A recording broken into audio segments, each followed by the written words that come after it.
les charmes de l'or noir partagés au-delà des clivages ethniques. Car la production de café, autrefois essentiellement européenne, va conquérir les tribus. Manous et Rome mission dans les caféeries, le travail communautaire paye. L'administration va plus qu'encourager le mouvement. Des gendarmes vont contrôler, codifier, planifier la production mélanésienne grâce à un homme, le capitaine Meunier. Le capitaine Gustave Meunier, qui arrive en Nouvelle-Calédonie en 1931, a pour but, en voyant la Calédonie, il se dit on va lancer la caféiculture dans les tribus pour que les Mélanésiens puissent avoir de meilleurs revenus. Également participe au circuit économique du territoire. Pour ce faire, il invite chaque famille à planter 500 pieds de café. Il invite également les moniteurs dans les tribus et dans les écoles à inciter leurs élèves à planter 50 pieds de café par élève. C'est énorme. La production mélanésienne à l'époque de café est estimée entre 70 et 90 tonnes de café vert marchand, ce qui est très important. Et le capitaine Meunier ne se fait pas que des amis.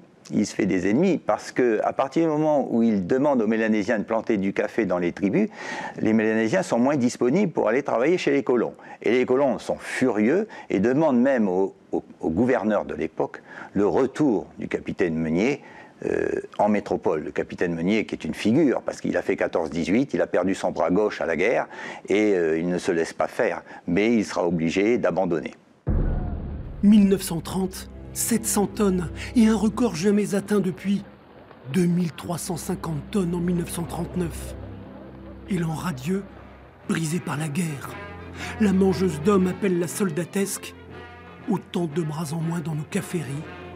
Mais de nouveaux consommateurs, débarqués de l'autre rive du Pacifique, ont importé leurs procédés. Another product of the soil, but native to it, was the coffee plant. In New Caledonia, local natives worked the plantation for resident French owners.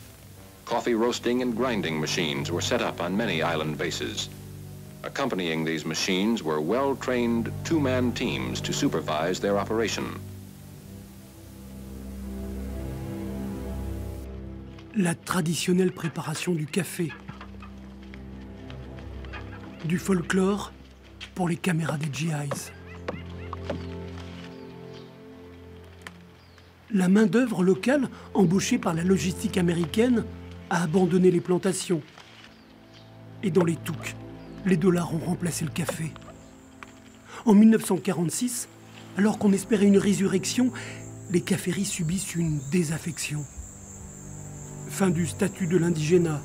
Les hommes, les femmes des tribus peuvent circuler librement et on embauche en ville et sur les mines. Et puis, Javanais et Tonkinois peuvent enfin réembarquer pour leur pays. Les petites mains du café parties. Difficile de réveiller les plantations.